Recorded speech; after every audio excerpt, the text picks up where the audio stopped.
Question दिया है सम of alpha hydrogen in, ये दो कंपाउंड में हमें total number of alpha hydrogen calculate करना है, ठीक है। और इन दोनों कंपाउंड में आप देख सकते हैं कि बेंजीन रिंग लगा हुआ है और बेंजीन रिंग में क्या होता है, अनसैचुरेशन होता है, ठीक है। ये आपका बेंजीन रिंग डला हुआ है और एक एल्काइल ग्रुप टॉप में और इसके रिस्पेक्ट में मेटा पोजीशन में एक एल्काइल ग्रुप लगा हुआ है। सेकेंड वाले में भी बेंजीन रिंग डला हुआ है, ठीक है। टॉप में इथाइल ग्रुप लगा है, मेटा पोजीशन में भी एक इथाइल ग्रुप लगा है। अनसैचुरेटेड सिस्टम में हमें कैसे अल्फा हाइड्रोजन कैलकुलेट करना है ये आप लोगों को मालूम है। जैसे मेरे पास में CH3, ये आपका CH डबल बॉन्ड, ये CH2 हो गया, ठीक है।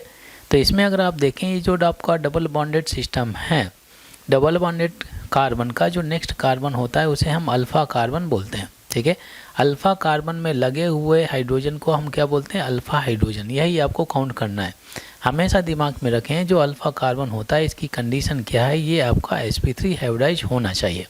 तो यहाँ पे अगर आप देखें इस कार्बन ने 4 सिग्मा बॉन्ड बनाए हैं, मतलब ये आपका sp3 हाइब्रिडाइज है, इस वजह से आप इसे अल्फ़ा कार्बन बोल सकते हैं। और इस अल्फ़ा कार्बन में लगे हुए हाइड्रोजन को हम क्या बोलेंगे, अल्फ़ा हाइड्रोजन। कितने हाइड्रोजन लगे हैं, 3, तो आप बोल सकते हैं कि सर इसमें 3 अल्फ़ा हाइड्रोजन प्रेजेंट है, ठीक है। चलिए इसी मेथड को यूज करते हैं और क्वेश्चन को आंसर करते हैं।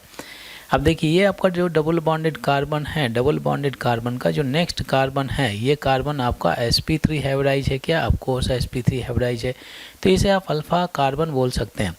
इसके बाद में अगर मैं इसके बारे में सोचूं कि अल्फ़ा कार्बन हो इस कार्बन के रिस्पेक्ट में क्या ये अल्फ़ा कार्बन हो सकता है क्या, बिल्कुल नहीं, क्योंकि ये जो कार्बन है ये आपका sp2 हाइब्रिडाइज है, ठीक है।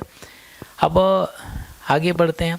ये वाला जो कार्बन है ये आपका डबल बॉन्डेड कार्बन है, तो इस कार्बन का जो नेक्स्ट कार्बन है ये आपका अल्फ़ा कार्बन बोला जाएगा, क्योंकि ये भी आपका sp3 हाइब्रिडाइज है।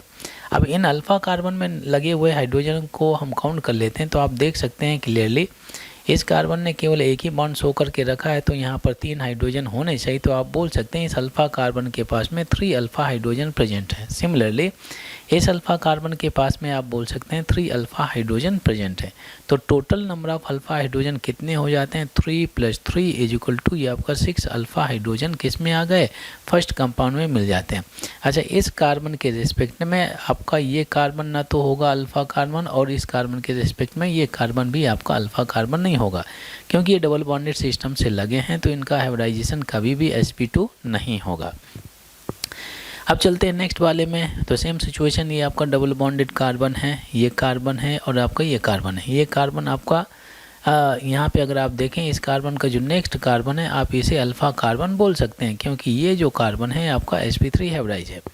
सिमिलरली इधर अगर आप देखें जो कार्बन है, खासतौर से अल्फ़ा कार्बन उसे बोलेंगे, एक अल्फ़ा कार्बन उसे बोलेंगे जिसने एक भी पाई बॉन्ड नहीं बनाए। कितने पाई बॉन्ड बनाए हैं, 0 पाई बॉन्ड आप बोल सकते हैं, एक भी पाई बॉन्ड नहीं बनाए होंगे, ठीक है, उसे आप अल्फ़ा कार्बन बोल सकते हैं। तो ये जो आपका कार्बन लगा हुआ है, इस कार्बन के पास में इस कार्बन का जो नेक्स्ट कार्बन है, ये इस कार्बन ने एक भी पाई बॉन्ड नहीं बना के रखे हैं, इस वजह से आप इसे अल्फ़ा कार्बन बोल सकते हैं, ठीक है।